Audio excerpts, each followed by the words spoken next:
స్పష్టంగా అధ్యక్ష ఏ సభ్యుడైనా కూడా పత్రికలను ఆధారంగా చేసుకొని మాట్లాడకూడదు.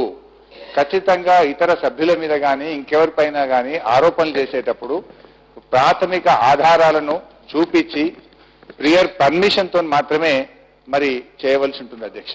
ఇప్పుడు సభ్యుడు 2 సార్లు కూడా ఇదే విషయాన్ని చెప్పినారు. ఒకటి, నిన్న prior permission of the house chair లేకుండా ఆరోపణలు చేయడం జరిగింది, మొదటి పొరపాటు అధ్యక్ష. రెండవది అధ్యక్ష, వారి దగ్గర ఎటువంటి ఆధారాలు లేకుండా పత్రికలో వచ్చినటువంటి దాని ఆధారంగా నేను మాట్లాడినా అని చెప్పి తిరిగి నిన్న చేసినటువంటి పొరపాటును మళ్ళీ ఈ రోజు కూడా అదే పొరపాటును గౌరవ సభ్యుడు చేయడం జరిగింది అధ్యక్ష. నేను ఒకటే కోరుతా ఉన్నా మీ దగ్గర అధ్యక్ష, పొరపాటు జరిగినప్పుడు చాలా స్పష్టంగా గౌరవ సభ అంతా గుర్తించింది. మా ఆర్థిక శాఖ మంత్రి గారు క్లియర్ గా వారు ఒక రిపోర్ట్ తో వచ్చి స్పష్టంగా చెప్పడం జరిగింది, గౌరవ సభ్యురాలు ఒకే చోట నమోదు చేసుకున్నారని.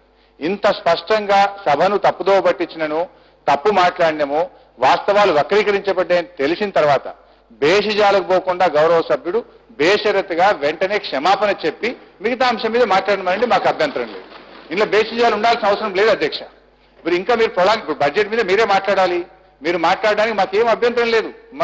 ఈ గవర్నమెంట్ ఎంత సభను ఎట్లా జరుపుతుందో మీరు చూస్తున్నారు అధ్యక్ష. మొన్న 10:30 వరకు మాట్లాడినాం అధ్యక్ష. ఏ సభ్యుడు ఎంతసేపు మాట్లాడతామంటే అంతసేపు సమయం ఇస్తున్నాం అధ్యక్ష. సభ జరపాలని ప్రభుత్వం చిత్తశుద్ధితో ఉన్నది అధ్యక్ష. మీరు జరిగినటువంటి పొరపాటు జరిగిందని క్షమాపణ కోరి మాట్లాడండి, దానికి అభ్యంతరం లేదు. ఇది చాలా స్పష్టంగా రూల్స్ బుక్ తెలియజేస్తా ఉంది.